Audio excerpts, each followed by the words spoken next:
Hello friends, welcome to my channel. நம்ம இன்றைக்கி தேங்காய் பால் சாதம் எப்படி ரெடி பண்ணுறதுன்னு பார்க்க போகிறோம். நம்ம வீட்டில் தேங்காய் பால் சாதம் பிரியாணியே தோற்று போயிடும். இந்த மாதிரி தேங்காய் பால் சாதம் ரெடி பண்ணி கொடுத்தீங்கன்னா வீட்டில் விரும்பி சாப்பிடுவாங்க எல்லோரும். அதுக்கு தேவையான பொருள் 4 வெங்காயம், 3 தக்காளி, இஞ்சி பூண்டு இடித்த ஒரு கரண்டி, 4 பச்சை மிளகாய், ஒரு கைப்பிடி புதினா, 2 கொத்து கருவேப்பிலை, ஒரு முழு தேங்காய் எடுத்து பால் எடுத்து வச்சுருக்கிறது. வடி ஃபில்டர் பண்ணியாச்சு, பால் மட்டும் இருக்குது. ஒரு 20 முந்திரி எடுத்துருக்கோம். இப்போ ரெடி பண்ணலாம். ஸ்டவ்வை ஆன் பண்ணி குக்கர் ஹீட் ஆனதும் 25 ml நெய் ஆட் பண்ணியிருக்கோம். கூடவே 3 டேபிள் ஸ்பூன் ஆயில் ஆட் பண்ணியாச்சு. ஆயில் ஹீட் ஆனதும் பட்டை, லவங்கம், ஏலக்காய், பிரிஞ்சி இலை எல்லாமே சேர்த்து கொஞ்சம் வதக்கி விடுறோம். அது வெடிக்க ஆரம்பிச்சிடுச்சு. இப்போ அதை கட் பண்ணி வச்சுருக்கிற வெங்காயத்தை சேர்த்துக்கிறோம். வெங்காயம் கொஞ்சம் நல்லா ஃப்ரை ஆகுது. வெங்காயம் நல்லா கொஞ்சம் வதங்கிடுச்சு. இப்போ இஞ்சி பூண்டு பேஸ்ட்டு போட்டு இப்போ நல்லா வதக்கி விடுறோம்.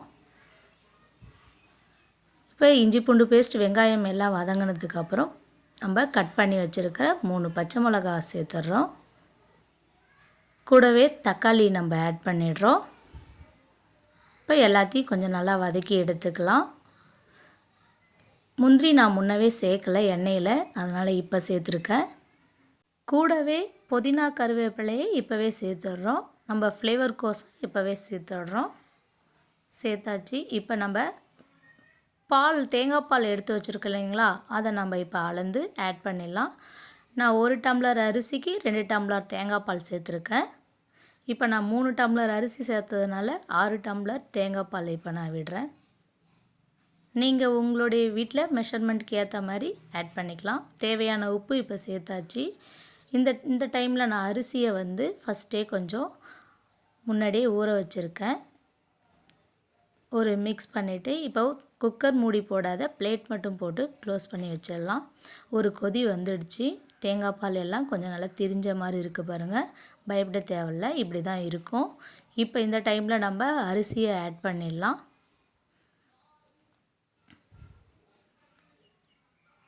அரிசி எல்லாமே நல்லா சேர்த்தாச்சு. இப்போ தண்ணியோடைய அளவு கரெக்டாக இருந்ததுன்னா நம்மளுடைய தேங்காய் பால் சாதம் நல்லா சுவையாக இருக்கும். குழையாத நல்ல பதத்தில் இருக்கும். இப்போ இந்த டைமில் நம்ம குக்கர் மூடியை க்ளோஸ் பண்ணிடலாம். விசில் இதில் மேலே விட்டு 2 விசில் வர வரைக்கும் வெயிட் பண்ணலாம். 2 விசில் வந்துடுச்சு. இப்போ ஓப்பன் பண்ணி பார்க்குறோம்.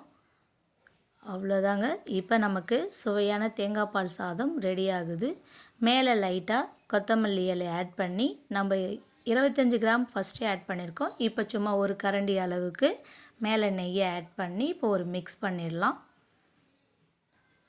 நல்லா மிக்ஸ் பண்ணியாச்சு பாருங்கள். இப்போ மிக்ஸ் பண்ணக்குள்ளே நம்மளுடைய சாதம் எப்படி எந்த அளவுக்கு உதிரி உதிரியாக கிடச்சிருக்கு பாருங்கள். நம்ம வீட்டில் தேங்காய் பால் சாதம் ரெடி ஆகிடுச்சு. நீங்களும் உங்கள் வீட்டில் இந்த மாதிரி ட்ரை பண்ணி பாருங்கள்.